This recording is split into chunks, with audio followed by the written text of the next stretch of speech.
इसरोआ अख्रांमायाव मोनसे गिदिर आनजाद नायनो थांगासिनो दङ। मोननै स्पेसक्राफ्टखौ अख्रांमायाव फोनांजाबनो आरो आलादा खालामनायनि बिरोंदामिना दासिम भारताव गैया। फैगौ 30 डिसेम्बराव इसरोआ मोनसे गिदिर आनजाद नायनो थांगासिनो दङ। बे आनजादखौ 30 डिसेम्बर हरनि 9:58 आव नायनाय जागोन। इसरोनि वेबसाइटनि बायदिब्ला 30 डिसेम्बराव सुबुंफोरा लन्च भिउ गेलारियाव बेनि थाखाय रेजिस्ट्रेशन खालामनानै बेखौ लाइभ नायनो हागोन। रेजिस्ट्रेशन खालामनाया समबारनि मोनाबिलिनि 6 रिंगानिफ्राय जागायजेनगोन। इसरोआ बुंदों दि स्पीडएक्स मिशनआ PSLVजों हगारजानाय मोननै फिसा अख्रां जाहाजखौ बाहायनानै अख्रांमायाव डकिं दिन्थिफुंनायनि थाखाय मोनसे गोहोम गोनां बिरोंदामिन दिन्थिफुंनाय मिशन।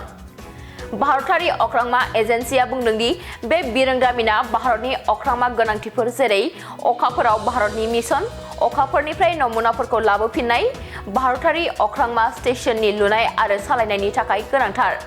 जेब्ला सरासनस्रा मिशननि थांखिफोरखौ मोनफुंनो थाखाय गोबां रकेटफोरनि गोनांथि जायो, अब्ला अख्रांमायाव डकिं बिरोंदामिननि गोनांथि जायो।